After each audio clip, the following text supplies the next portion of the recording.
श्री गणेशाय नमः, श्री सरस्वत्यै नमः, श्री गुरुभ्यो नमः, श्री मातृपितृभ्यो नमः, श्री कुलदेवताभ्यो नमः. ओम श्री परमात्मने नमः. आपलं दासबोध ग्रंथ खूप छान चाललाय अभ्यास दासबोध ग्रंथाचा. आणि त्यात आपण पहिला समास काल पहिला दशक आपण काल संपवलं आणि दुसऱ्या दशकातला पहिला समासही संपला आहे. तर त्यात मूर्खपणाची लक्षणे हे आपण बघितलो. आणि पहिल्या दशकात शेवटचा जो आहे नरदेह स्तवन निरूपण म्हणून ऐकलो. तर नरदेह जे आहे हे आपलं म्हणून आपण जे म्हणत असतो ना, तर हे आपलं नाहीये हे समर्थ आपल्याला पटवून दिलेले आहेत. कारण आपण सारखं म्हणतो हे माझं देह आहे, हे माझं घर आहे, हे माझे वस्त्र आहेत, हे सगळं आपण म्हणत असतो. पण त्याच्या आधी हे सगळं वापरणारे दुसरेच असतात हे आपल्याला काल कळालं. तर देह माझं म्हणून म्हणतो, पण देहाच्या आधीच भरपूर जंतू किडे हे सगळे पहिल्यापासूनच असतात. डोक्यात सुद्धा असतात, आपल्या कानात असतात, नाकात असतात, शरीरात असतात. आणि काही किडे असल्यामुळेच आपण जिवंत राहू शकतो, काही जंतू असल्यामुळेच आपण जिवंत राहू शकतो असं सुद्धा आहे. आणि जे घर आपलं म्हणून आपण म्हणतो हे घर माझं आहे म्हणून, पण त्या घरात आधीच मुंग्या, माशी, डास, पाली, झुरळं, विंचू, साप हे सगळे पहिल्यापासूनच असतात. खरं तर ते त्यांचं घर असतं, त्यांना आपण बाजूला सारून आपण आपलं घर बनवून घेतो आणि आपलं म्हणून मिरवतो. हे सगळं आपल्याला काल समर्थ रामदासांनी सांगितलेलं आहे नरदेह स्तवन निरूपणामध्ये. ते झालं. आणि आपण किती मूर्ख आहोत हे आपल्याला माहीतच नव्हतं. कारण आपण भरपूर चुक्या करत राहतो, पण आपल्याला काय वाटतं चुकी नाहीये, हे स्वाभाविक आहे असं आपल्याला वाटतं. पण समर्थांनी सांगितलंय की हे चुक्या नाहीयेत, हे मूर्खपणाचे लक्षणं आहेत, हे आपल्याला सांगितलेले आहेत. तर त्यात भरपूर मूर्खपणाचे लक्षणं आपल्याला पाहायला मिळालेत. त्यात आपण कुठे ना कुठे आपण फिट होतोय, तिथे आपल्यामध्ये पण भरपूर मूर्खपणाचे लक्षणं आहेत हे आपल्याला काल कळालंय. तर आज आपण उत्तम लक्षणे बघणार आहे. उत्तम लक्षणे म्हणजे उत्तम लक्षण काय आहे ते सांगितले नाहीयेत म्हणजे काय करू नये म्हणजे उत्तम लक्षण होतात हे समर्थांनी इथं निरूपण केलेलं आहे. तर आज आपण ते वाचणार आहोत आणि त्याचा अभ्यास करणार आहोत. तर ह्याच्यामध्ये पण आपण कुठं फिट होतो हे बघूया. म्हणजे आपण आपलंच सरासरी करून घ्यायला पाहिजे, म्हणजे ॲव्हरेज कळून घ्यायला पाहिजे की आपण मूर्खपणात जास्त बसतोय का उत्तम लक्षणामध्ये जास्त बसतोय, हे आज आपण कळून घ्यायला पाहिजे. तर आज आपण ह्या समासाचा अभ्यास करूया आणि कळून घेऊया. आणि आपण प्रयत्न करूया की मूर्खपणाची लक्षणं त्यागायचे आणि उत्तमपणाची लक्षणे आपण स्वीकार करायचं, हे आपण प्रयत्न करूया. कारण आपण आता वयाच्या 50च्या वरच्या झालेले आहोत, पण इतकं होऊन सुद्धा आपल्याला माहीत नव्हतं की मूर्खपणाचे लक्षणं काय आहेत आणि उत्तम लक्षणं काय आहेत हे आपल्याला माहीत नव्हतं. तर आज आपल्याला दासबोधचा अभ्यास करत असल्यामुळे हे सगळ्या गोष्टी माहीत होत आहेत. तर कमीत कमी ह्या जन्मी आपण किती आयुष्य जगणार आहोत तेवढ्या आयुष्यामध्ये उत्तम लक्षणं स्वीकारूया आणि मूर्खपणाचे लक्षणं त्याग करूया. आणि आता आपण पुढच्या उत्तम लक्षण समास दुसरा, दशक दुसरा, दशकही दुसरा आहे, समासही दुसरा आहे. तर आज उषा देशमुख ह्या वाचतील आणि पहिले मंगलाचरण होईल, मग त्यानंतर उषा देशमुख ओवी वाचायला सुरू करतील. तर सुरू कर उषा. जय जय रघुवीर समर्थ, श्रीराम समर्थ. गणेश शारदा चैव सद्गुरु सज्जनस्तथा आराध्य दैवत गुह्यं सर्वमे गुरुनंदन. गणेश शारदा सद्गुरु संत सज्जन कुळेश्वरू सर्व ही माझा रघुवीरू. सद्गुरु रूपे माझे आराध्य दैवत परम गुह्य गुह्यातीत. गुह्यपणाची मात न चले जेथे यो जातो मरुदंश जो क्षितितले. संबोधयन् सज्जनान् ग्रन्थयो रचयन् सुपुण्यजनकम् श्रीदासबोधाभिकम् यः कीर्त्या पठनेन सर्वविदुषाम् स्वान्तापहारी सदा सोऽयं मुक्तिकरक्षितो विजयते श्रीरामदासो गुरु. मला वाटते अंतरित्वा वसावे तुझ्या दासबोधासी त्वा बोध व्हावे. अपत्या परिपाववी प्रेमग्रासा महाराज या सद्गुरु रामदासा. ब्रह्मानंदं परमसुखदं केवलं ज्ञानमूर्तिं द्वन्द्वातीतं गगनसदृशं तत्त्वमस्यादिलक्ष्यम् एकं नित्यं विमलमचलं सर्वधी साक्षिभूतं भावातीतं त्रिगुणरहितं सद्गुरुं तं नमामि. गुरुर्ब्रह्मा गुरुर्विष्णु गुरुर्देवो महेश्वरः गुरुर्साक्षात् परब्रह्म तस्मै श्री गुरुवे नमः. अनेन प्रियतां देवो भगवान् जानकीपति श्रीरामचन्द्र पूर्वेषाम् अस्माकं कुलदैवतं श्रोता वक्ता श्रीराम समर्थ. श्रीराम समर्थ. जय जय रघुवीर समर्थ. शुका सारिखे पूर्ण वैराग्य जाचे वशिष्ठा परिज्ञान योगेश्वराचे कवी वाल्मिका सारिखा मान्य ऐसा. नमस्कार माझा सद्गुरु रामदासा. जय जय रघुवीर समर्थ. दशक दुसरा, समास दुसरा, उत्तम लक्षण. श्रोता व्हावे सावधान आता सांगतो उत्तम गुण. जेणे करिता बाणे खुण सर्वज्ञपणाची श्रीराम. वाट पुसल्या विण जाऊ नये फळ ओळखल्या विण खाऊ नये. पडिली वस्तू घेऊ नये एकाएकी श्रीराम. अतिवाद करू नये पोटी कपट धरू नये. शोधल्या विण करू नये कुळहीन कांता श्रीराम. विचारे विण बोलो नये विवंचे विण चालो नये. मर्यादे विण हालो नये काही एका श्रीराम. प्रीती विण रुसो नये चोरास ओळखी पुसो नये. रात्री पंथ क्रमू नये एकाएकी श्रीराम. जनी आर्जव तोडू नये पाप द्रव्य जोडू नये. पुण्य मार्ग सोडू नये कदा काळी श्रीराम. निंदा द्वेष करू नये असत्संग धरू नये. द्रव्यदारा हरू नये बळात्कारे श्रीराम. वक्त्यास खोदू नये ऐक्यतेसी फोडू नये. विद्याभ्यास सोडू नये काही केल्या श्रीराम. तोंडाळासी भांडू नये वाचाळासी तंडू नये. सत्संग खंडू नये अंतर्यामी श्रीराम. अतिक्रोध करू नये जीवलगास खेदू नये. मनी वीट मानू नये शिकवणेचा श्रीराम. तर उत्तम लक्षण काय आहे म्हणजे काय आपण त्यागलो तर उत्तम लक्षणं असतात हे ह्या समासात सांगितलेलं आहे. तर उत्तम लक्षण काय आहे तर ह्याच्यामध्ये समर्थ म्हणतायत देहबुद्धीमध्ये मी देहच आहे म्हणजे देहबुद्धी म्हणजे मी शरीरच आहे हे समजणं जे आहे ना ते देहबुद्धी आहे. आणि मी आत्मा आहे सर्व काही भगवंताच्याच कृपेने होत आहे हे जे विचार करतो तो आत्मबुद्धीच्या ह्याच्यानी वागतो असं सांगितलेलं आहे. आणि त्याचंच नाव आहे आत्मबुद्धी स्वीकारणं. हे जे आहे ते परमार्थ आहे. आपण परमार्थ लक्षण सुद्धा बघितलेलं आहे गेल्या दशकामध्ये. तर आता ह्याच्यानंतर ते काय म्हणतात देहबुद्धी सुटल्याशिवाय परमार्थ हाती लागत नाही. म्हणजे मी देह आहे म्हणजे मी देह आहे म्हणून तर इंद्रिय भोगात सुख मानतो आपण. खाणं पिणं झोपणं आळसपणा करणं हे सगळं काही आपण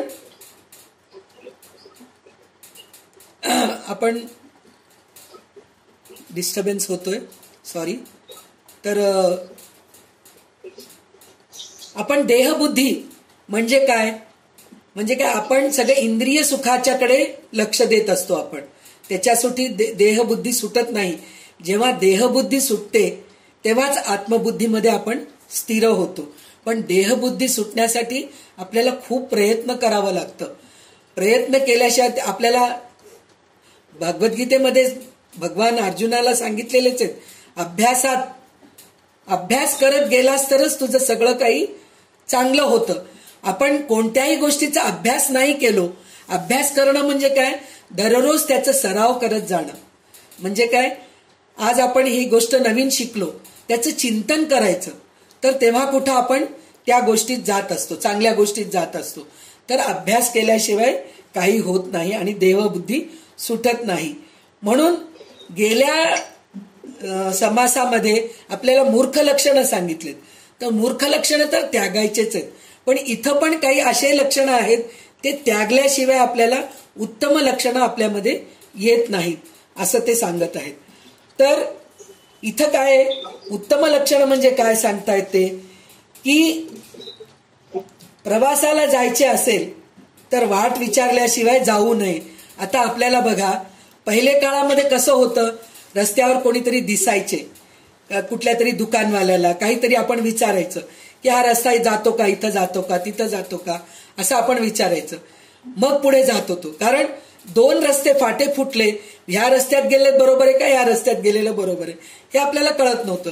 तर म्हणून वाट विचारल्याशिवाय आपण जाऊ नये असं समर्थ म्हणतात. पण आजकाल आपल्याला गुगल मावशी आहे. गुगल मावशी आपल्याला सगळं सांगते. गुगल सर्च केलं की कुठून कुठं जायचं हे आपल्याला सांगते. म्हणजे त्या काळात आपण रस्त्यावर वाटेकरू लोकांना, दुकानदार लोकांना विचारत होतो, पण आता आपण गुगल मावशीचं सपोर्ट घेतो आणि तिला विचारूनच आपण पुढे जातो. त्याच्यानंतर काय म्हणतायत ते, फळ खायचं असलं तरी ओळखीचं फळ खायचं.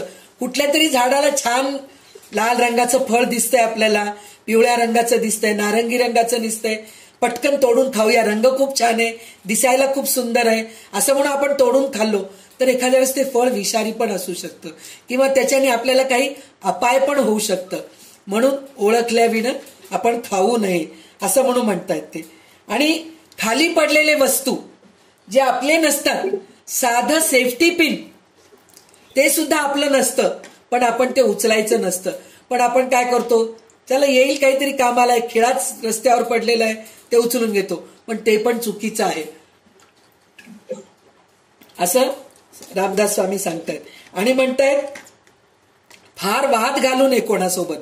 आपला स्वभाव कसा असतं, मी सांगितलेले समोरच्या माणसाला पटेपर्यंत मी पटवेन, असं खूप असतं आपल्यामध्ये, की मी म्हणलेलंच बरोबर आहे, समोरचे म्हणलेले बरोबर नाहीये, म्हणून त्या गोष्टीचा आपण वाद घालत राहतो.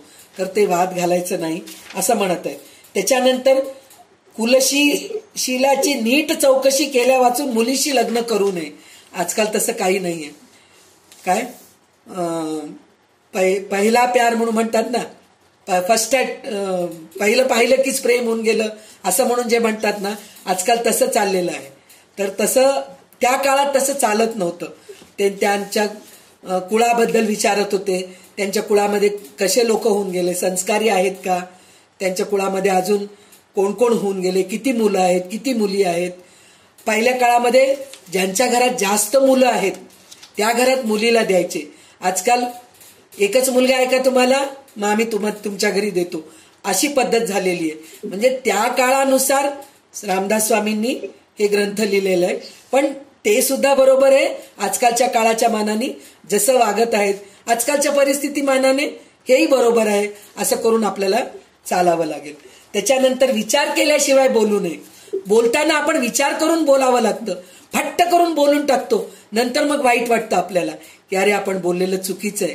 म्हणजे हे बघा, विचार करा की आपण काय काय करतो चुक्या, आपल्याला माहित नसतं, पण समर्थांनी ते सगळ्या चुक्या दाखवून देत आहेत आपल्याला कसं वागायला पाहिजे, म्हणून हे करतात. आणि कोणचंही काम सुरुवात करायचंय तर तिथं आपण विचार करून काम सुरुवात करायला पाहिजे. पटकन काम सुरू करू नये. हे काम केलं तर बरोबर आहे का नाही का हे विचार करूनच मग आपण काम करायला सुरुवात करायला पाहिजे. आणि जिथं आपल्याला प्रेमाने कोणी बघत नाहीये तिथं जाऊन मी रुसलं तर आपलं चालतं का, नाही चालत. जिथं प्रेमच नाहीये तर तिथं तुमचं रुसवा फुगवा कोण ऐकणार आहेत, म्हणून तिथं आपण रुसू नये असं म्हणून सांगतात. आणि चोराला ओळख दाखवू नये, आणि रात्री एकटे प्रवास करू नये, आता सुद्धाही करू नये. कोणीहीच नाही, पुरुष नाही, बाई नाही, कोणीच नाही. पण आता सगळ्या गोष्टी पोलीस प्रोटेक्शन आहे म्हणून म्हणतायत, तरी सुद्धा कितीतरी अपघाती होत असतात. म्हणून किती विचार करून रामदास स्वामी सांगितलेले आहेत की रात्रीचा प्रवास आपण करू नये आणि लोकांशी सरळपणे वागणे सोडू नये. म्हणजे आपण समोरचा माणूस कितीही वाकडा वागला तरी सुद्धा आपण त्याच्याशी चांगलंच वागायला पाहिजे. म्हणजे एक ना एक दिवस त्याला स्वतःलाच कळतं की अरे आपण चुकीचं वागतोय, हाच बरोबर वागतोय, तर आपण बरोबर वागूया म्हणून त्याला स्वतःला समजतं. तर अजून एक गोष्ट काय आहे, आपण घरामध्ये नवरा बायको राहू दे, सासू सुना राहू दे, मैत्रिणी, आजूबाजूचे मैत्रिणी आहेत, शेजारचे आहेत, त्यांच्याशी सुद्धा आपला वादविवाद होत असतो, भांडणही होतात काही काही वेळेस. पण तसं म्हणून त्यांच्याशी बोलणं बंद करू नये. जर एखाद्या वेळेस ती मैत्रीण आपली बोलणं आपल्याशी बंद केली तरी तिला म्हणायचं तू माझ्याशी बोलू नकोस पण मी तुझ्याशी बोलणार बरं का, असं म्हणून आपण वाद थांबवायचं असतं, असं म्हणून म्हणता येते. आणि कोणाची निंदा करू नये, कोणाचा द्वेष करू नये, वाईट संगत करू नये, कोणाची बायको आणि संपत्ती लुबाडू नये. म्हणजे पहिल्या काळात ह्या सगळ्या गोष्टी होत होते. आजकाल लुबाडायला चान्सच नाहीये, कारण स्त्री इतकी शक्तिवान झालेली आहे की ती कोणाच्या वशात जातच नाही, उलट ती स्वतः वशात करून घेत असेल कोणाला तरी. पण त्या काळामध्ये तसं होतं की ते स्त्रीला वशात करून पुरुष पळवून न्यायचे, अशा गोष्टी व्हायचे. तर त्याच्यासाठी ते करणं सुद्धा चुकीचं आहे असं म्हणून म्हणतात.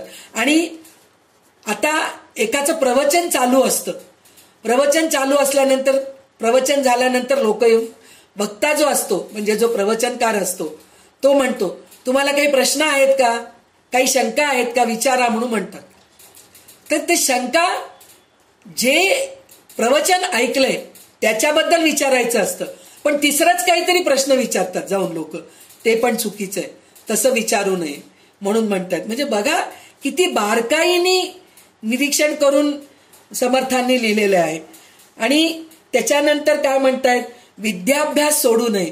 आपण अभ्यास करायचं सुरुवात केलेले आहेत, तर आता काही लोकांचं असं होऊन जातं मला भगवद्गीताचा अर्थ कळालाय ना, एक भगवद्गीताचा अर्थ कळाला तर पुरे झालं, आता बाकीचे ग्रंथ घेऊन काय करायचं, सगळ्यात मोठा ग्रंथ भगवद्गीता आहे ते मला कळालं ना, मग आता पुढच्या गोष्टीचा मला अभ्यास करायची गरज नाही, अशा बऱ्याच लोकांना वाटतं. पण नाही, तसं नाही.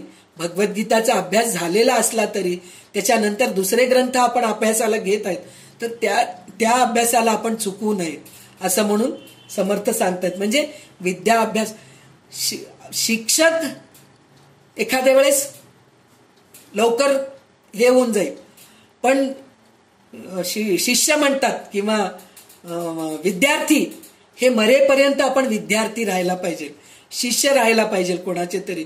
मी गुरु झालो म्हणून मी कोणाचं ऐकत नाही असं कधी विचार करायचं नाही. आपण कधी पण विद्यार्थी दशेतच राहायला पाहिजे असं म्हणून म्हणता येते. आणि तोंडाळ माणसाशी भांडू नये. म्हणजे जो समोरचा माणूस आपला ऐकतच नाहीये, मग त्याच्याशी वादविवाद घालून उपयोग काय, त्याला समजून सांगण्यात अर्थच नाहीये, म्हणून त्याच्याबद्दल आपण वादविवाद घालू नये असं म्हणून म्हणतात. आणि राग येतो आपल्याला, खूप राग येतो. एखाद्या वेळेस घरामध्ये वादविवाद होतात, सगळं होतं, राग खूप येतो आपल्याला. पण तेच राग खूप मनामध्ये जर धरून ठेवलं तर समोरच्या माणसांना तर त्रास होतोच होतो, पण त्याच्यावर आपल्या शरीरावर सुद्धा परिणाम होतो. बीपी शुगर वाढायला चान्सेस असतात. हे विचार करून तरी आपला राग आपण कमी करायला पाहिजे. म्हणजे खूप रागवू नये असं म्हणून सांगतायत. आणि दुसऱ्यांकडून चांगलं शिकण्याचं कधी पण कंटाळा करू नये. समोरचा माणूस काहीतरी चांगला सांगतोय तर तेव्हा आपण कंटाळा करू नये, ऐकून घ्यावं. जरी एखाद्या वेळेस आपल्याला ऐकलेलं आहे आपण बऱ्याच वेळेस, आता म्हणलो ना आपण जे रेखाताईंनी देवी महात्म्य वाचलेले, तर आपण ते परीक्षित राजाचं गोष्ट ऐकलेलं आहेत आपण. हो रेखाताई आम्ही ऐकलो, पुरे करा आता तुमचं, बंद करा, हे म्हणणं चुकीचं आहे. कारण चांगल्या गोष्टी ते सांगत असताना आपण ऐकायला पाहिजे, कारण आपल्याला पुन्हा त्यातलं काहीतरी नाविन्य दिसायला लागतं आपल्याला. तुम्ही बघा, तुम्ही हेच नाही, आपण भगवद्गीता वाचताना किंवा विष्णू सहस्रनाम वाचताना, ललिता सहस्रनाम वाचताना आपल्याला प्रत्येक वेळेस काहीतरी नवीन अनुभव येतो. पहा, एक श्लोक आपण आज वाचलेला असतो, त्याचा अर्थ आपल्याला आपसुकच कळून जातं. दुसऱ्या दिवशी वाचताना दुसऱ्या श्लोकाचा अर्थ कळतो. म्हणजे आपण रोजचं रोज जर वाचत गेलो, रोजचं रोज अभ्यास करत गेलो तर आपल्याला दररोज एक श्लोकाचा अर्थ कळतं. म्हणजे अर्थ कळतं ह्या निमित्ताने तरी आपण अभ्यास करायला पाहिजे. किंवा ऐकलेलं ऐकत गेलो तर म्हणल्याप्रमाणे नाविन्याने आपल्याला काहीतरी नवीन कळतं. भागवत सुद्धा ऐकताना बघा, गेल्या वेळेस ऐकलेलं भागवत आणि आताच ऐकलेले भागवत मध्ये, अरे गेल्या वेळेस एक गोष्ट आपण ऐकलोच नव्हतो, ह्यावेळेस आपल्याला नवीन ऐकायला मिळू लागलं. किंवा दुसरे प्रवचनकार सांगत असतात, त्यांच्याकडून आपल्याला नवीन काहीतरी कळायला लागतं. तर म्हणून कंटाळा करू नये. चांगल्या गोष्टी जे आपल्याला सांगत असतात ना, त्या गोष्टीचा आपण कधीही कंटाळा करू नये. तर इथे आपले 10 श्लोक झालेले आहेत, 10 ओवी झालेले आहेत. पुढचे 10 ओवी उषा वाच आणि अनम्यूट कर, आणि वाचन झाल्यानंतर म्यूट कर.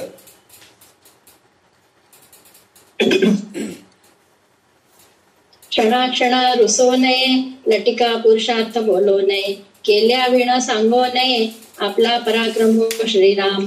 बोलीला बोल विसरो नये, प्रसंगी सामर्थ्य चुको नये, केल्या विण निखंदू नये, पुढलासी कदा श्रीराम. आळसे सुख मानू नये, चहाडी मनास आणू नये, शोधल्या विण करू नये, कार्य काही श्रीराम. सुखांग देऊ नये, प्रयत्ने पुरुषे सांडू नये, कष्ट करिता त्रासो नये, निरंतर श्रीराम. सभेमध्ये लाजो नये, बाष्कळपणे बोलो नये, पैजहोड घालू नये, काही केल्या श्रीराम. बहुत चिंता करू नये, निसुंगपणे राहो नये, परस्त्री ते पाहो नये, पाप बुद्धी श्रीराम. कोणाचा उपकार घेऊ नये, घेतला तरी राखो नये, परपीडा करू नये, विश्वासघात श्रीराम. शौचे विण असो नये, मळीण वस्त्र नेसो नये, जाणारा असं पुसो नये, कोठे जातोसी म्हणून श्रीराम. व्यापकपण सांडू नये, पराधीन होऊ नये, आपले ओझे घालू नये, कोणी एकासी श्रीराम. पत्रे विण पर्वत करू नये, हिनाचे रण सोडू नये, हिणाचे ऋण घेऊ नये, गोही विण जाऊ नये, राजद्वारा श्रीराम. तर हे सगळं आपण गेल्याच समासामध्ये पण बघितलेलं आहे. पण तरी सुद्धा काही काही गोष्टी अशा आहेत की परत आपल्याला ऐकावं लागेल. कारण काय म्हणून म्हणलं तर एकदा ऐकून आपली बुद्धी पलटत नाही, 3-3दा 4-4दा ऐकत जावं लागतं. तेव्हा कुठं आपल्याला थोडं पटतं की अरे हो, आपण इथं चुकतोय, आपण ही चुकी करू नये. म्हणून रामदास स्वामींनी परत परत तेच तेच तेच तेच सांगितलेले आहेत. म्हणजे ते काय म्हणतायत, पदोपदी रुसू नये, कोणाशी खोटं बोलू नये, खोटे मोठेपणा सांगू नये, दिलेला शब्द विसरू नये, योग्य प्रसंगी बलाचा उपयोग केल्या वाचून राहू नये. आपल्यामध्ये शक्ती आहे, पण वेळेवर आपण उपयोग करत नाही त्या ठिकाणी उपयोग करतो, असं तसं करू नये. आपल्यामध्ये असलेली शक्ती बरोबर वेळेला उपयोग करायला पाहिजे. आळशी राहू नये आपण. आळशी आज करेसो काम अब करो म्हणून जे म्हणतात ना, तसं राहायला पाहिजे. उद्याचं काम आज करायला पाहिजे, आजचं काम आता करायला पाहिजे, असं आपण राहिलो तर आळशी नाहीये असं असतं. तर तसं आळसामध्ये सुख मानू नये, आणि कोणाची चुगली चहाडी करू नये, आणि देहाला फार सुख देऊ नये. आपण नाही करतीये ना, करू दे, मला काय करायचंय असं म्हणून आपण थोडंसं बाजूला सरकतो, काम चुकारपणा करतो. तसं करू नये. आपल्याला जे काम आपल्याकडून होतं तेवढं आपण प्रयत्न करायला पाहिजे. आपण आपलं काम करून घ्यायचं. दुसरे करतायत ना, करू दे ना, मला काय करायचंय असं कधी आपण असं करू नये. त्याच्याने काय होतं, एक आपलं अंग सुस्तावतं आणि त्याच्याने रोगराई यायचे चान्सेस असतात. म्हणून आपण कधीही देहाला सुख देऊ नये. आणि जर खूप श्रम करावं लागलं, आपल्या नशिबामध्ये जर आपल्याला श्रम करायचं जर दिलेलं आहे तर का चुकावं, करून घ्यावं. आपण एक एकदा म्हणतो, आता आपल्या ग्रुपमध्ये असे कितीतरी मैत्रिणी अशा आहेत, कोणाच्या घरी काही कार्यक्रम असतं, त्या कार्यक्रमामध्ये गेल्यानंतर खूप मदत करतात ते जाऊन. तर त्यावेळेस दुसरे मैत्रिणी म्हणतात, काय अडलंय तिला काम करायचं, स्वतःच्या घरी तर काम असतं, पण दुसऱ्यांच्या घरी जाऊन सुद्धा काम करायचं काय अडलंय तिला, बसू शकते ना. कशी आपली उदाहरण आहे चित्रा कुठेही जाऊ दे, कोणाच्याही कडे जाऊ दे, भरभर काम करायला लागते. तर तिला बघून बाकीचे सगळे म्हणतात, काय अडलंय आता हिला, थोडा आरामाने बसू शकते ना, काही अडलंय का तिला काम करायचं असं म्हणतात. पण मी म्हणते तिच्या नशिबामध्ये हे सेवा करायचं लिहिलेलं आहे, तर का करू नये ती? आणि देवाने तिला ती बुद्धी दिलेली आहे, चांगली बुद्धी दिलेली आहे, तर कोणाला मदत करायची बुद्धी दिलेली आहे, तर ते का सोडावं? ती केलं तर बरं. पण ते दुसऱ्या मैत्रिणी तिच्या डोक्यात भरवतात, सोड ग चित्रा, किती दिवस करतीस असं काम, तू बंद कर, आराम कर तू. तर हे चुकीचं आहे, असं कधीही करू नये. तर म्हणजे आपल्या नशिबामध्ये, आपल्या ह्याच्यामध्ये जे चांगले गुण आहेत ते सतत आपण वापरायला पाहिजे, त्याचा कंटाळा करून टाकून देऊ नये, असं इथं श्री समर्थ सांगतायत. आणि सभेमध्ये लाजू नये. म्हणजे काल मी सांगितलं ना की आपल्याला बऱ्याचशा गोष्टी माहीत असतात, पण 4 लोकांमध्ये सांगायला आपल्याला भीती वाटते. एखाद्या वेळेस चूक होतं, आपल्याकडून सांगताना काहीतरी चूक होते. उदाहरणार्थ मीच आहे, आता मला सगळेजण संध्याची भाषा चांगली नाहीये, हैदराबादी भाषा आहे, मराठी बोलता चांगलं येत नाही असं सगळे म्हणतात. पण मला काही चांगल्या गोष्टी माहीत आहेत, तर मी तुम्हाला सांगितलं तर काही चूक आहे का? मराठी भाषा चांगलं नसेल चालेल, हरकत नाही, पण चांगल्या गोष्टी सांगायचा मी प्रयत्न करतेय ना, तर हे असं आपण प्रयत्न करायला पाहिजे. तिथं लाजू नये. लाजणं चुकीचं केलं तर लाजायला पाहिजे. भीती, चुकीचं काहीतरी वागू लागलो तिथं आपल्याला भीती वाटायला पाहिजे, पण चांगल्या गोष्टी सांगायला कधी लाजू नये आणि भीती वाटू नये. आणि उगीच पायज मारू नये. पटकन काही लोकांना सवय असते, पैज मार असं करतात, पटकन मी हे काम व्हायला होतच पैज मार, तर हे पण चुकीचं आहे म्हणून म्हणतात. आणि कोणत्याही गोष्टीची फार काळजी करू नये. आपण कालच या गोष्टीच्या बद्दल पण बोललो. काळजी करू नये म्हणजे आता आपल्याजवळ पैसा नाहीये, आपण गरीब आहोत, आपल्याला आपल्या मुलीचं लग्न थोड्या काळापर्यंत होत नाहीये, आता तिच्या नशिबामध्ये केव्हा लिहिलेलं आहे माहित नाही आपल्याला. आणि काही वेळेस नोकरी मिळत नाही मुलांना आपल्या पटकन, तर त्या गोष्टीची काळजी, ते काळजी करून करून करून दुखणं आणून घेतात. बरं, तुम्ही काळजी करून काही मिळणार आहे का? नाही मिळणार आहे काही. ज्यावेळेस मिळायचंय, जेव्हा लिहिलेलं आहे तेव्हाच मिळतंय. प्रयत्न सोडू नये, पण काळजी करू नये. चिंता ते चिता बनवते. चिंता जी आहे की नाही आपली चिता बनवते, म्हणून चिंता करू नये, फार चिंता करू नये असं म्हणून, काळजी करू नये असं म्हणून सांगतायत. आणि दुसऱ्या स्त्रीवरते किंवा दुसऱ्यांच्या धनावरते पापबुद्धीने आपण नजर घालू नये. म्हणजे दुसऱ्यांचं धन आपल्याला दिसलं, काय मस्त पैसेवाला आहे, कसं त्याच्याकडून मी लुबाडून घेऊ, हे आपण असं कधीही विचार करू नये. आणि कोणाचा विश्वासघात करू नये, आणि कोणी केलेले उपकार आपण विसरू नये, आणि स्वच्छतेविषयी शिवाय राहू नये. रोज आपण स्वच्छ कपडे घालायला पाहिजे.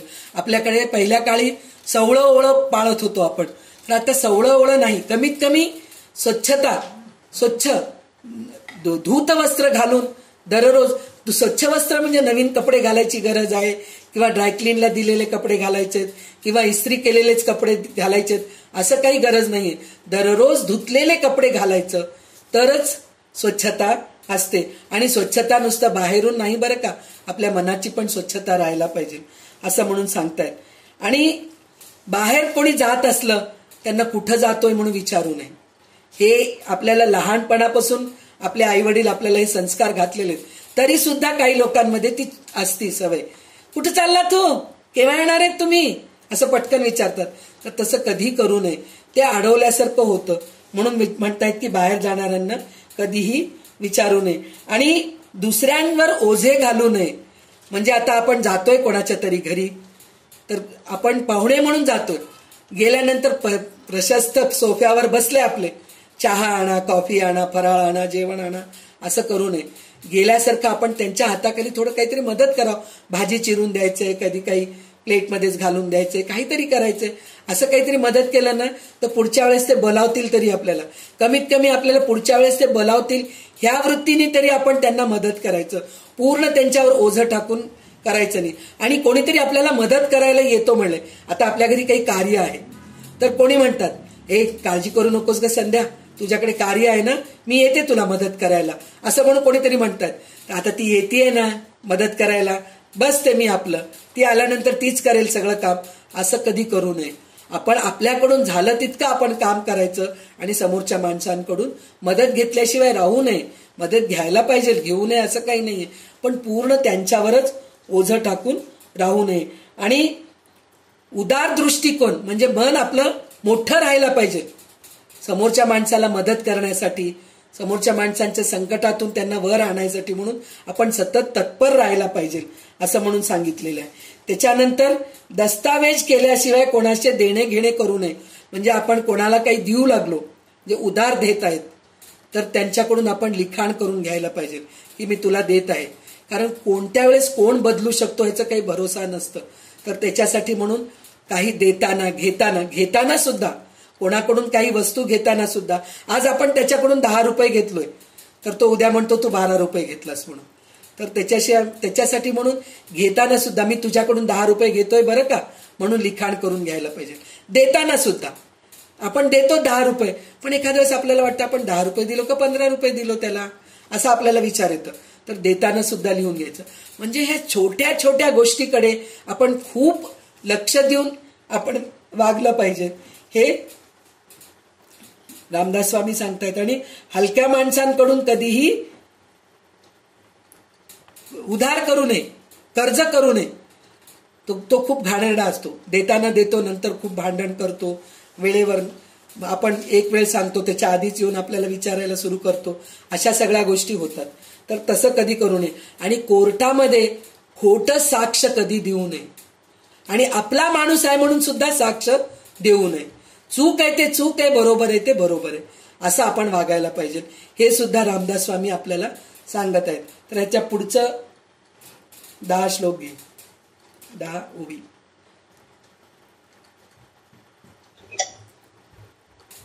लटकी दादू घेऊ नये, सभेस लटके करू नये, आदर नसता बोलू नये, स्वाभाविक श्रीराम. बहुतांना खाऊ नये, स्वाभाविक श्रीराम. आदखणेपण करू नये, अन्याय विण गाजू नये, अवनीतीने वर्तो नये, अंग बळे श्रीराम. बहुतांना खाऊ नये, बहुत निद्रा करू नये, बहुत दिवस राहू नये, पिसुणाचेथ श्रीराम. आपल्याची गोही देऊ नये, आपली कीर्ती वर्णू नये, आपले आपण हसू नये, गोष्टी सांगून श्रीराम. धूम्रपान घेऊ नये, उन्मत्त द्रव्य घेऊ नये, सेवू नये, बहुच कांसी करू नये, मैत्री कदा श्रीराम. कामे विण राहो नये, नीच उत्तर साहो नये, आसुदे अन्न सेवू नये, वडिलांचेही श्रीराम. तोंडीसी असो नये, दुसऱ्यास देखून हसू नये, उणे अंगी संचारू नये, कुळवंताचे श्रीराम. देखील वस्तू चोरू नये, बहुत कृपण होऊ नये, जीवलगासी करू नये, कळ कदा श्रीराम. एकाचा घात करू नये, लटिका गोही देऊ नये, अप्रमाण वर्तो नये, कदा काळी श्रीराम. चहाडी चोरी करू नये, परद्वार करू नये, मागे होणे बोलू नये, कोणी एकाची श्रीराम. तर इथं ह्याच्यामध्ये अजून एक गोष्ट पण सांगितली, त्यांनी धूम्रपान करू नये, मादक वस्तू सेवू नये म्हणून सांगितले. म्हणजे व्यसनाधीन होऊ नये. आपण धूम्रपान आपण तर करतच नाहीत बायका, पण दुसऱ्या गोष्टी सुद्धा व्यसनाधीन होऊ नये. आपल्याला काही काही वेळेस असतात असं, सुपारी खायची सवय असती, पान खायची सवय असती, पण ते खाल्ल्याशिवाय मी जगू शकत नाही असं नाही राहायला पाहिजे. असलेलं ते नसलं तरी मला सकाळी जेवताना कमीत कमी 1 घास तरी लोणच्याचं खायचंच असतं. पहिला घास मी लोणच्याचंच, तूप मीठ लोणचं लावून मी खाते. ही सवय पण व्यसनच आहे आपल्याला. म्हणजे या सगळ्या गोष्टी व्यसनाधीन राहू नये असं सांगतायत ते. आणि सांगितले ना, आपला माणूस आहे म्हणून खोटी साक्ष देऊ नये कधी पण. आणि आपलं मोठेपणा, मी खूप मोठी आहे, मी खूप शहाणी आहे, मी माझ्यासारखं कोणी नाही, माझ्यासारखं पुरणाची पोळी कोणाला करता येत नाही, माझ्यासारखं स्वयंपाक कोणाला करता येत नाही असं म्हणणारे बरेच लोक असतात. तर तसंही राहू नये असं म्हणून म्हणतात. आणि फार कंजूसपणा करू नये. कंजूसपणा करण्यामध्ये काय मजा आहे ती मला माहित नाही. आपल्यासाठी तरी आपण जगायला पाहिजे ना कमीत कमी. नाही राहू दे का, काय होऊ लागले, नसलं तर नसलं असं नाही. आता आपले शेवटचे काळ आहेत, तर कमीत कमी आता तरी आपल्यासाठी आपण जगायला पाहिजे. इतके वर्ष आपण कंजूसपणा केलो नाहीत, सांभाळून वागलोत आपण. कारण काय, म्हणजे आपल्या पोराबाळांना कमी पडू नये, आपल्या नवऱ्याला कमी पडू नये, आपलं संसार नीटनेटकं व्हायला पाहिजे म्हणून आपण व्यवस्थित चालत आलो. पण आता शेवटचं काळ आहे. आता सुद्धा त्याच कॉम्प्रोमाइज मध्ये जगायची गरज नाहीये. आहे आपल्या मुलाला चांगलं परिस्थिती आहे, त्याच्यामध्ये असं म्हणून मनमाने वागायचं नाहीये, पण आहे त्याच्यामध्ये कंजूसपणा करून नको ग राहू दे राहू दे राहू दे करून जे जगणं असतं ना, हे कधी करू नये. कमीत कमी आता तरी शेवटच्या काळी तरी थोडं आपल्या मनासारखं जगायला पाहिजे. अजून एक गोष्ट सांगितलेलं आहे, आताच्या काळामध्ये प्रत्येकाच्या घरामध्ये सून म्हणा किंवा आपण स्वतः सुद्धा नोकरी करत असतो. नोकरी करत असल्यामुळे घरचे कामं करायला आपल्याला वेळ मिळत नाही. तर त्याच्यासाठी म्हणून आपण घरकामासाठी म्हणून एक बाईला लावतो, भांडे घासण्यासाठी म्हणून, धुणं करण्यासाठी म्हणून, घर झाडं पुसण्यासाठी म्हणून, स्वयंपाक करण्यासाठी म्हणून. एवढंच नाही, कपडे घडी घालण्यासाठी म्हणून सुद्धा बाई असते आपल्याकडे. एवढं सगळं असतं आणि आपल्याला काही कामच नसतं, आपण बसून राहतो. पण नुसतं बसून राहू नये, आपण त्याच्यात सुद्धा आपल्याला काय आवडतं त्या गोष्टी प्रयत्न करत राहायला पाहिजे. जर आपल्याला स्वच्छता करायला आवडतं तर आपण प्रत्येक वेळेस झटकून घ्यायचं, घर कुठं कुठं धूळ लागलेली आहे, खुर्च्या पुसून घ्या, कम्प्युटर पुसून घ्या, टीव्ही पुसून घ्या, किंवा कपडे अस्ताव्यस्त पडलेले नीट घडी घालून ठेवा. अशा गोष्टी करू शकता. काही नाही तर चांगले ग्रंथ वाचत बसा, काही नाही जमलं चांगले स्तोत्र म्हणा, काही नाही जमलं नामस्मरण करा. म्हणजे उद्योगा वाचून राहू नका असं सांगितलेलं आहे. म्हणजे रामदास स्वामी त्यावेळेस काळच्या श्रीमंत लोकांसाठी हे सांगितलेले असतील की त्यांना खरंच काही काम राहायचं नाही, हाताखाली नोकर चाकर राहत होते, मग त्यांना काही काम राहत नव्हतं, नुसतं बसून राहायचे, खायचे प्यायचे नुसतं बसून राहायचे. तर तुम्ही उद्योगा वाचून राहू नका. पण त्या काळात त्यांनी श्रीमंत लोकांना सांगितले असतील, पण आजकालच्या काळात आपल्याला सुद्धा हे उपयोगी पडतंय. कारण खरोखरच आहे, प्रत्येकाच्या घरी स्वयंपाकीण आहे, प्रत्येकाच्या घरी कामवाली आहे. तर आपल्याला खरंच काहीच काम नाहीये, पण त्याच्यासाठी म्हणून नुसतं बसून राहू नये, त्याच्यासाठी आपण काहीतरी करत राहावं असं म्हणून ते सांगितलेलं आहे. तर उद्योगा वाचून राहू नये आणि कोणाची चहाडी करू नये. आपल्यामध्ये ते एक गुण असतं, दोन मैत्रिणी भेटलो की तिसऱ्या मैत्रिणीचं हे करतात. त्याच्यामध्ये एक विनोद असा आहे, तर हेच सांगत होते दासबोध कोणीतरी प्रवचनकार सांगत होते. तर ती म्हणाली, अहो तुम्ही म्हणलेलं बरोबर आहे हो, म्हणून मी जाते पहा नेहमी, कोणत्याही किटी पार्टीमध्ये जायचं असेल ना तर मी जाते. मग असल्या किटी पार्टीमध्ये जातातच कशाला तुम्ही जिथे चहाडी होते तिथं? तर ती म्हणाली, जे येत नाहीत ना त्यांची चहाडी करतात म्हणून मला जावं लागतं, मी नाही गेले तर मग माझी चहाडी करतील ना, म्हणून हे असं विनोद आहे. तर म्हणजे चहाडी जे येत नाहीत त्यांचे चहाडी करणं हे पण चुकीचं आहे, चहाडी करू नका असं म्हणून ते सांगितलेले आहेत. आणि कोणतीही वस्तू खाली पडलेलं आपण उचलून घेऊ नये हे पुन्हा एकदा सांगितलेलं आहे ते. आणि त्याच्यानंतर आपलं कुळ चांगलं आहे पण त्याच्यामध्ये आपण कुलहीनताने वागू नये हे पण सांगितलेलं आहे त्यांनी. आणि सगळ्यांशी प्रेमाने राहायला पाहिजे, कोणाशीही भांडण करू नये हे पण सांगितलेले. आता ह्याच्या पुढचं आपल्याला वाच उषा.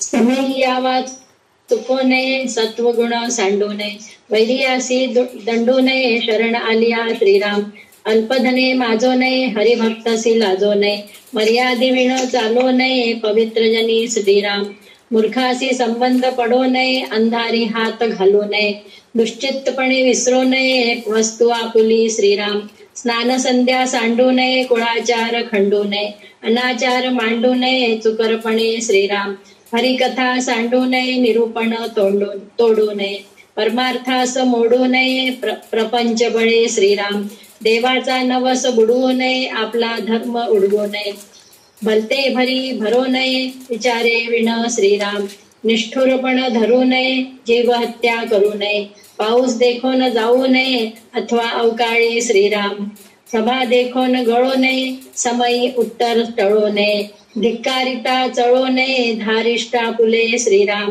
गुरुविरहित असो नये, नीच यातीचा गुरु करू नये, जिणे शाश्वत मानू नये, वैभवेसी श्रीराम, सत्यमार्ग सांडू नये, असत्य पंथे जाऊ नये, कदा अभिमान घेऊ नये, असत्याचा श्रीराम, अपकीर्ती ते सांडावी, सत्कीर्ती वाढवावी, विवेक दृढ धरावी, वाट सत्याची श्रीराम, नेधता हे उत्तम गुण, ते मनुष्य वलक्षण, ऐक सयाचे लक्षण पुढीले समाशी श्रीराम इति श्रीदासबोधे गुरु शिष्य संवादे उत्तम लक्षण नाम समास दुसरा श्रीराम समर्थ श्रीराम.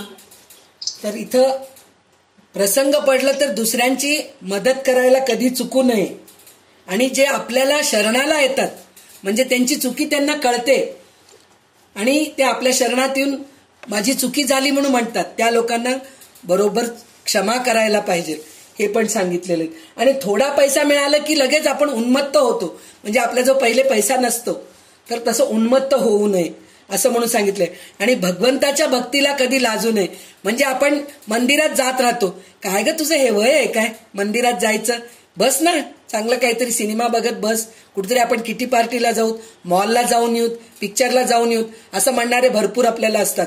तर त्यावेळेस आपण खरंच का आपण चूक करतोय का, आतापासून खरंच आपल्याला काय गरज आहे भक्ती करायची, कशाला प्रवचनाला जायचंय, कशाला कीर्तनाला जायचंय असं म्हणून आपण सोडून देतो.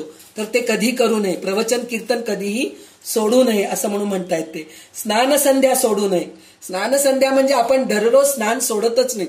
संध्या म्हणून म्हणलं तर आपण संध्या करत नाहीत, पण स्नान संध्या म्हणून म्हणलं तर दररोज आपण जे नित्यनियमाने जे देवाची पूजा करतो, देवाची स्तोत्र म्हणतो, जे आपण सकाळी उठल्या उठल्या कराग्रे वसते लक्ष्मी करमध्ये सरस्वती हे म्हणतो, रात्री झोपताना काही श्लोक म्हणत असतो, ते कधीही चुकू नये. जाऊ दे आजचं एक दिवस न म्हणलं तर काय होतं असं कधीही करू नये. म्हणून स्नान संध्या सोडू नये म्हणून सांगतायत. नित्य उपासना सोडू नये. आणि आपल्या वडिलोपार्जित जे पारंपरिक जे आपल्या घरामध्ये कुलाचार कुलधर्म कुलाचार होत आहे त्याला सुद्धा कधी सोडू नये. ते लोक केले असतील, हो आम्हाला काय गरज आहे, पुरे झालं, खूप करून करून तरले आमचे मोठे लोक, आम्हाला काही करायची गरज नाही असं कधीही करू नये. आपल्या कुलदेवीला आपल्या कुलदेवतेला कधीही विसरू नये म्हणून सांगतायत ते. आणि त्याच्यानंतर काय म्हणतायत, देवाचं नवस तर करूच नये. आपण भगवद्गीतेमध्ये ऐकलो ना, कर्मफळाची आशा करून कर्म करू नये हे म्हणून. काम्य कर्म आपण 6 कर्म जे बघितलं होतं ना, नित्य कर्म, नैमित्तिक कर्म, कर्तव्य कर्म, आवश्यक कर्म हे सगळं बघितलं. त्याच्यामध्ये काम्य कर्म पण बघितलेले आहेत आपण. तर ते काम्य कर्मामध्ये काय आहे, आपण जे नवस करून आपण जे पूजा करतो त्याला काम्य कर्म म्हणून म्हणतात. तर ते काम्य कर्म तर करूच नये. पण जर एखाद्या वेळेस वेळ प्रसंगी आपल्याला काम्य कर्म करावं लागलं म्हणजे नवस करावं लागलं, ते फेडल्याशिवाय राहू नये. त्याचं खूप आपल्याला दोष लागतात. म्हणून तुम्ही बघा, काही वेळेस आपल्या घरामध्ये बाधा होत असते तर आपण जाऊन कुठल्या तरी एका मोठ्या संतांकडे जाऊन विचारतो की काय हो, आम्हाला हे घरामध्ये फार त्रास व्हायला लागले, आमच्या मुलाला नोकरीच मिळत नाहीये, मुलीचं लग्नच ठरत नाहीये. तर त्यावेळेस ते काहीतरी विचार करून, काहीतरी आपल्या ह्याच्यामध्ये आपल्या डोळ्यामध्ये बघून, म्हणजे त्यांच्यामध्ये तेवढी शक्ती आहे, तेवढे ते पुढे गेलेले आहेत, बघून ते सांगतात तुम्ही एका काळी ते काहीतरी नवस केला होता, तुम्ही ते नवस फेडला नाहीत म्हणून हे तुम्हाला दोष लागलेले आणि तुम्हाला ह्या त्रास व्हायला लागले. मग आपल्याला त्यावेळेस आठवण येतं खरंच आहे. आणि काही वेळेस असं होतं, आपले वडिलोपार्जित सुद्धा नवस फेडलेले नसतात, काही कारणानिमित्ताने, मुद्दा म्हणून केले नसतील ते, त्यांना काहीतरी कारणामुळे किंवा नवस फेडायच्या अगोदरच त्यांचा मृत्यू झाला असेल, मग ते नवस फेडलेले राहून जातं, मग ते नवस आपल्याला फेडावं लागतं. म्हणून त्याच्यासाठी म्हणून नवस केलेले न फेडता कधीही राहू नये, नवस केलेले फेडायलाच पाहिजे असं म्हणून सांगतायत. आणि आपल्या धर्माला विरोध करू नये. काय हो सवळं वैष्णव लोक खूप सवळं करतात, आम्हाला नकोय बाई ते वैष्णव लोकांच्या मध्ये सवळं करायचं, आम्ही जातो स्मार्थांच्या मध्ये, असं नाहीये. त्याने तुमच्या धर्मामध्ये ते सांगितलेलं आहे, सवळं करायला सांगितलेलं आहे, त्यात काही चुकी नाहीये. हा एवढं आहे की आताच्या परिस्थितीमानाने थोडं बदलायला पाहिजे, असं काही नाही की तसंच करायला पाहिजे म्हणून सगळं काही सोडून बसू नये. आपल्या धर्मामध्ये जे सांगितलेले आहेत ते सगळं व्यवस्थित करायला पाहिजे. आणि कोणालाही फटकन उत्तर देऊ नये आणि जिथं उत्तर द्यायचंय तिथं व्यवस्थित उत्तर द्यायला पाहिजे असं म्हणून सांगितलं. आणि गुरुशिवाय राहू नये, गुरु करूनच राहायला पाहिजे. गुरु करून राहायला पाहिजे म्हणजे गुरूंची दीक्षा घ्यायला पाहिजे, दररोज गुरुचं दर्शन घ्यायला पाहिजे असं काही नाहीये. आपले गुरु आपले आई वडील सुद्धा असू शकतात काय, पहिले गुरु आपले आई वडीलच असतात, त्यांच्याकडूनच आपण सगळ्या गोष्टी शिकतो. आपला नवरा आपल्याला गुरु असतो, आपली बायको आपल्याला गुरु असते, कारण चांगल्या गोष्टी जे सांगतात ना ते सगळे गुरु असतात.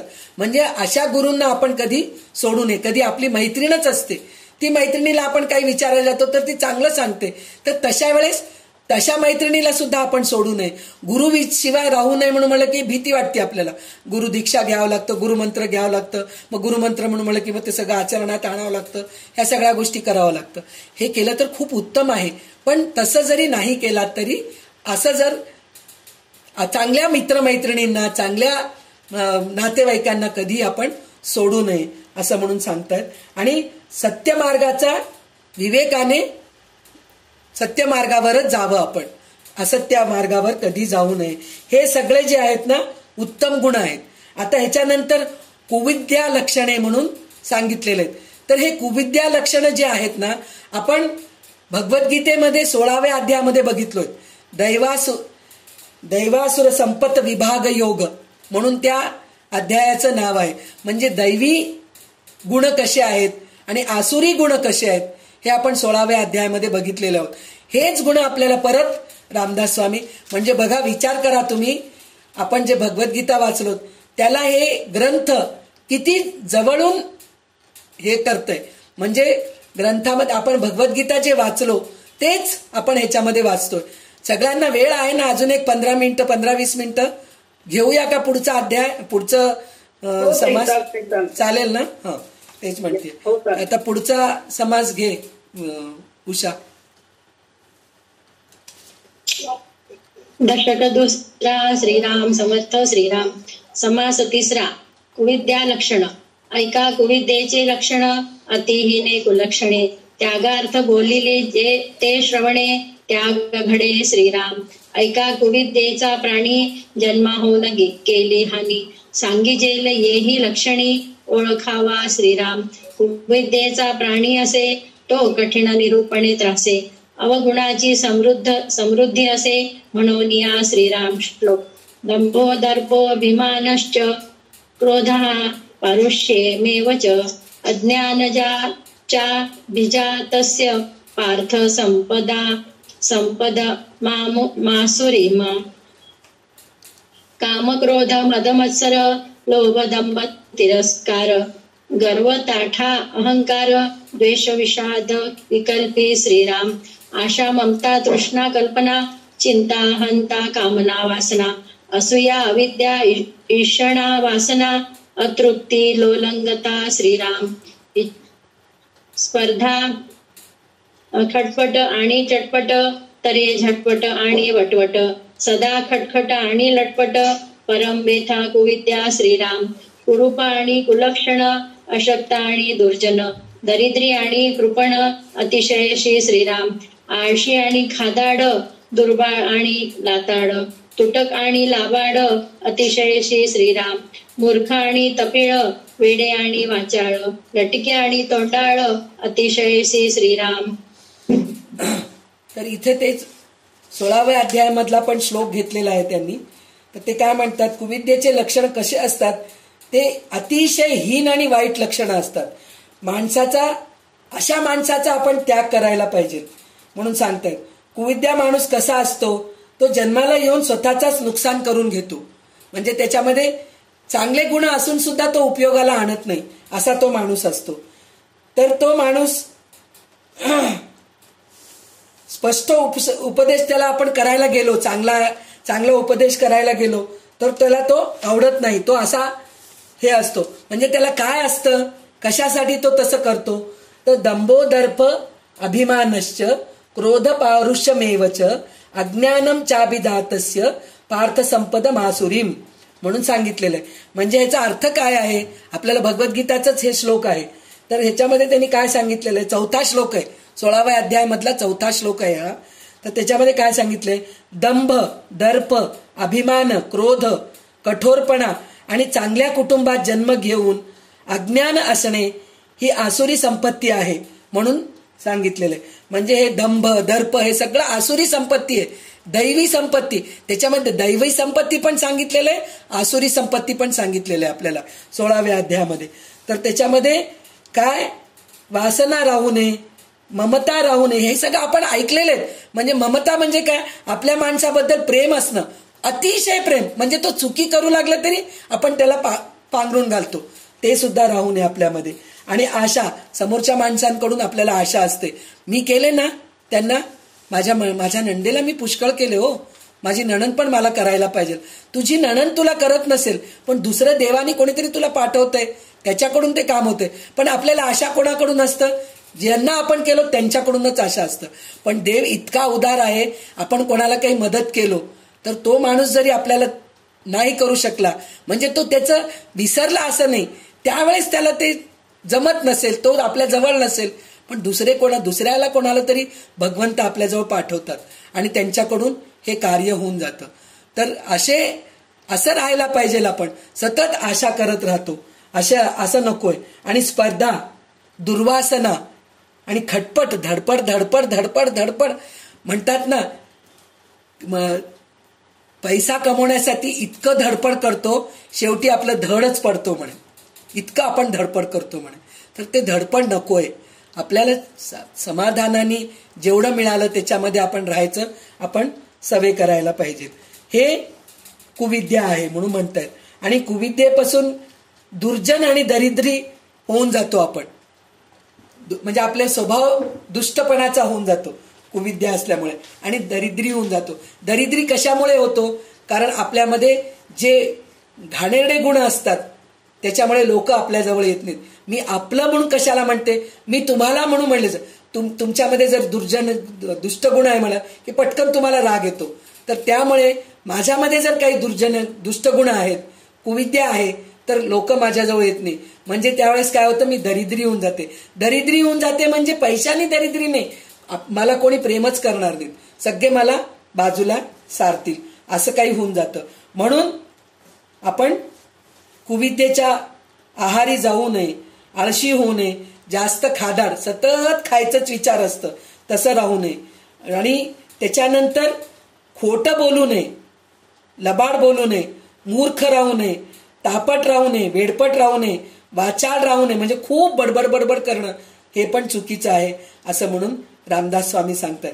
तर पुढचे 30 श्लोक वाच, म्हणजे 11 पासून 30 पर्यंत. नेणे आणि नायके, नये आणि सिके, न करी आणि न देखे, अभ्यास दृष्टी श्रीराम, अज्ञान अविश्वासी, छळवादी आणि दोषी, अभक्त आणि भक्तासी, देखो सके ना श्रीराम. पापी आणि निंदक, कष्टी आणि घातक, दुखी आणि हिंसक, अतिशयसी श्रीराम, हीना आणि कृत्रिमी, रोगी आणि कुकर्मी, आचंगुळ आणि अधर्मी, वासनारमे श्रीराम, हीन देह आणि ताठा, अप्रमाण आणि फांटा, भाष्कळ आणि करंटा, विवेक सांगे श्रीराम, लंडी आणि उन्मत, निकामी आणि दुल्लत, भ्याड आणि बोलत, पराक्रमो श्रीराम, कनिष्ठ आणि गर्विष्ठ, नुपरते आणि नष्ट, द्वेषी आणि भ्रष्ट, अतिशयशी श्रीराम, अभिमानी आणि निसंगळ, बोडगस्त आणि खळ, दांभिक आणि अनर्गळ, अतिशयसी श्रीराम, पोखटे आणि विकारी, खोटे आणि अनोपकारी, अवलक्षण आणि धिक्कारी, प्राणी मात्रासी श्रीराम, अल्पमती आणि वादक, दीनरूप आणि भेदक, सूक्ष्म आणि त्रासक, कुशब्दे करुणी श्रीराम, कठीण वचनी, कर्कश वचनी, कापट्या वचनी, संदेह वचनी, दुःख वचनी, तीव्र वचनी, क्रूर तिष्ठुर दुरात्मा श्रीराम, न्यून वचनी, पैशून्य वचनी, अशुभ वचनी, अनित्य वचनी, द्वेष वचनी, अनृत्य वचनी, बाष्कळ वचनी, धिक्कारू श्रीराम, कपटी कुटिळ गाठ्याळ, कुरटे कुचर नट्याळ, कोपी कुधन टवाळ, अतिशयशी श्रीराम, तपिळ तामस अविचार, पापी अनर्थी अपस्मार, भूत संमधी संचार, अंगी वसे श्रीराम, आत्महत्यारा, स्त्री हत्यारा, गो हत्यारा, ब्रह्म हत्यारा, मातृहत्यारा, पितृहत्यारा, महापापी पतित श्रीराम, पुणे कुपात्र कुतर्की, मित्रदोही विश्वासघाती, कृतज्ञ तल्पकी नारकी, अतित्यायी जल्पक श्रीराम, किंत भांडण झगडा कलह, अधर्म अनराखटी, शोक संग्रह, चहाड वेसनी विग्रहो निग्रह करता श्रीराम. गाडा अपेशी वोंगळ चाळक चुंबळ लच्चाळ स्वार्थी अभिलाषी वोंडाळ आतत झोंड आदखाणा श्रीराम. शठ शुंभ कातरू लंड तरमुड सिंतरू बंड पाषांड तस्करू अपाहार करता श्रीराम.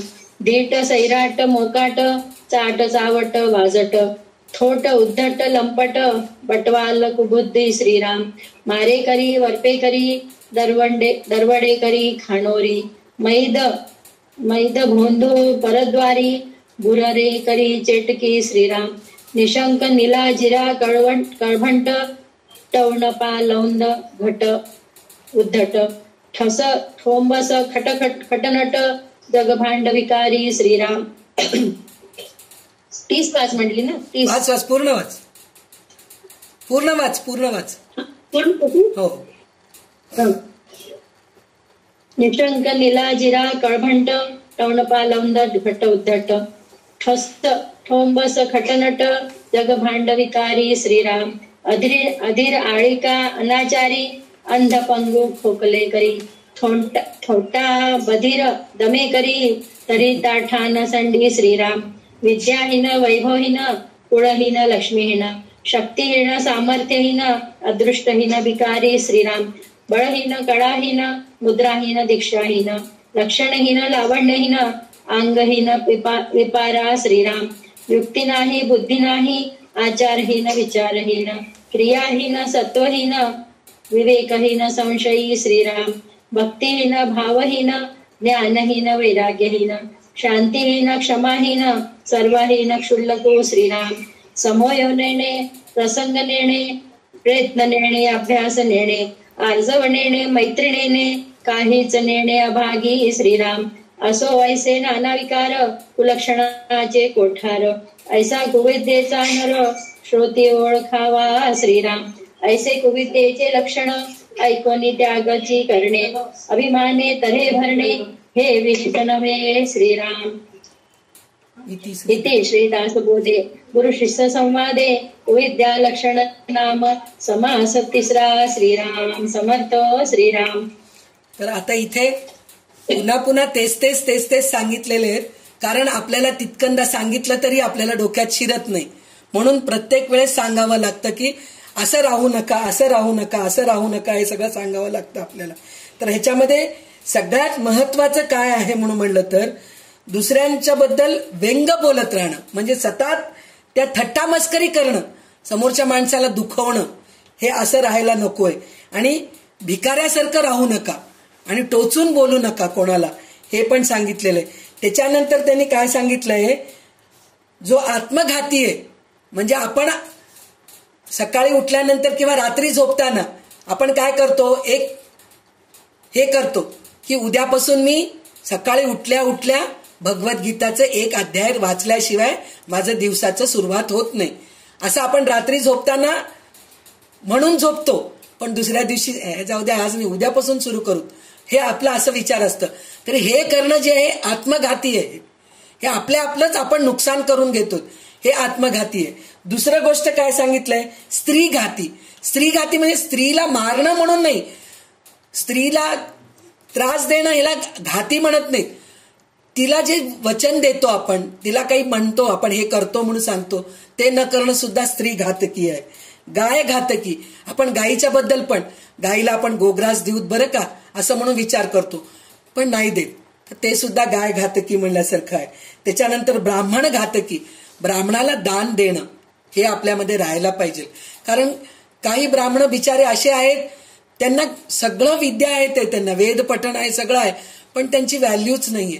मग तसल्या लोकांना जाऊन आपण दान करायला पाहिजे, त्यांचं वेद पठणाचा आपण उपयोग करून घ्यायला पाहिजे. तर त्याला आपण ब्राह्मण घातकी म्हणू शकत नाही, असे होतं. मातृघातकी पितृघातकी म्हणजे पितृघातकी म्हणजे आई वडिलांचं केलेलं आपण सगळं विसरून जातो आणि त्यांना सोडून देतो वाऱ्यावर ते, आणि आपण मात्र मजेत राहतो. वाऱ्यावर सोडून देतो ह्याचा अर्थ असं नाहीये की घराच्या बाहेर हाकलून दिलं, हे नाहीये, घरातच ठेवतो पण त्यांच्याशी आपण त्यांना वेळच देत नाही. त्यांच्याशी बोलतच नाहीत. त्यांच्यासाठी वेळ देऊन तुम्हाला काय पाहिजे, तुम्हाला औषधं पाहिजे का, असं आपण कधी जाऊन विचारतच नाही. तुम्हाला बरं आहे का, तुम्हाला काही करू का, एक 5 मिनिटं त्यांच्याशी जाऊन आपण त्यांच्याशी बोललो तर किती त्यांना आनंद मिळतं. ते करत नाहीत.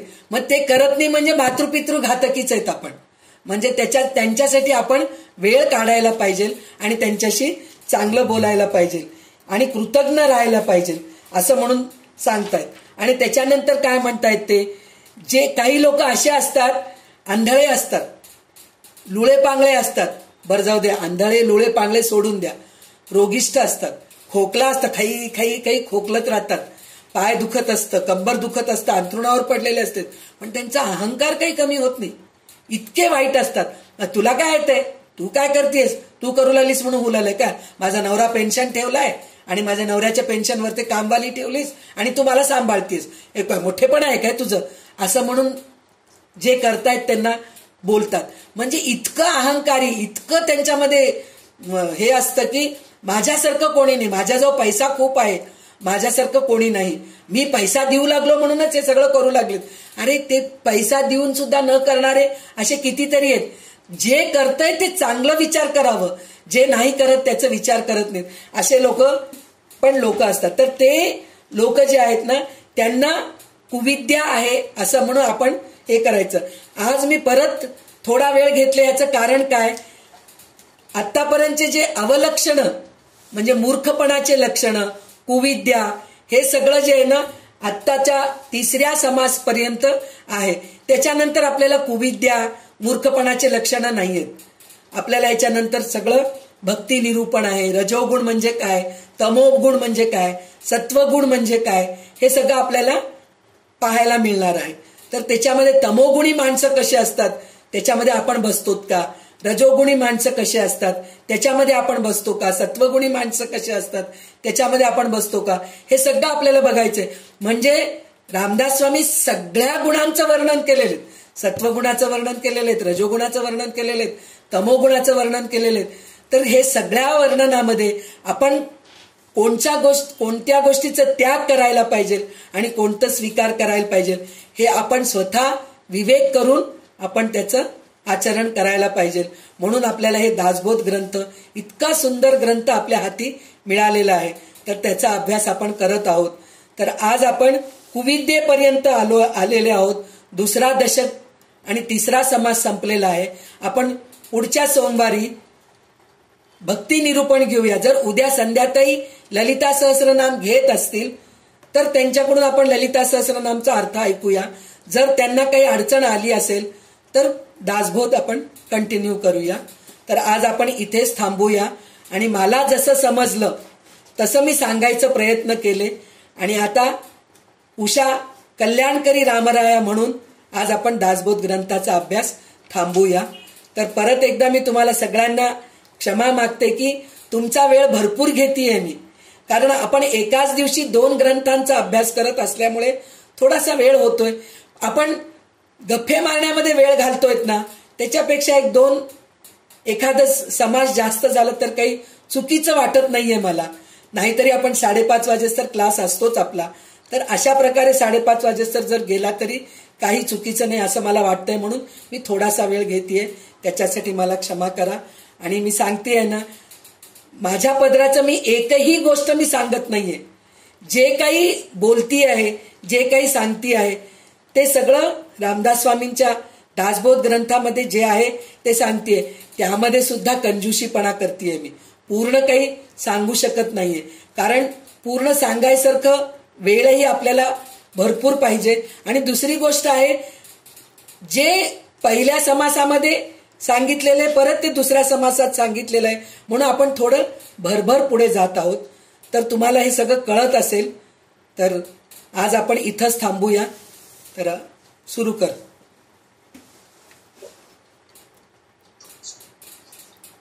कल्याणकरी रामराया रामराया, कल्याणकरी रामराया, जनहित विवरी जनहित विवरी जनहित विवरी, कल्याणकरी रामराया रामराया, कल्याण करी रामराया.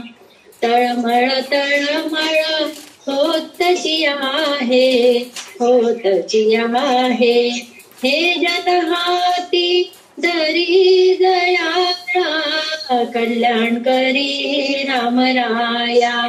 रामराया कल्याण करी रामराया. अपराधी जन चुकतची गेले, चुकतची गेले.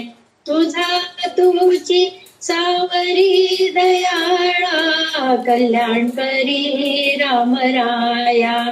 रामराया कल्याण करी रामराया. कठीण त्यावरी कठीणची झाले, कठीणची झाले. आता न दिसे पुरी दयाळा, कल्याण करी रामराया. रामराया कल्याण करी रामराया. कोठे जावे काय करावे, काय करावे. आरंभिली बोहरी दयाळा, कल्याण करी रामराया. रामराया कल्याण करी रामराया. दास म्हणे आम्ही केले पावलो, केले पावलो. दयेसी नाही सरी दयाळा, कल्याण करी रामराया. रामराया कल्याण करी रामराया. जय जय रघुवीर समर्थ. तर आज आपला इथं दशक दुसऱ्या मधला तिसरा समास संपलेला आहे. तो पुढच्या सोमवारी आपण घेऊया.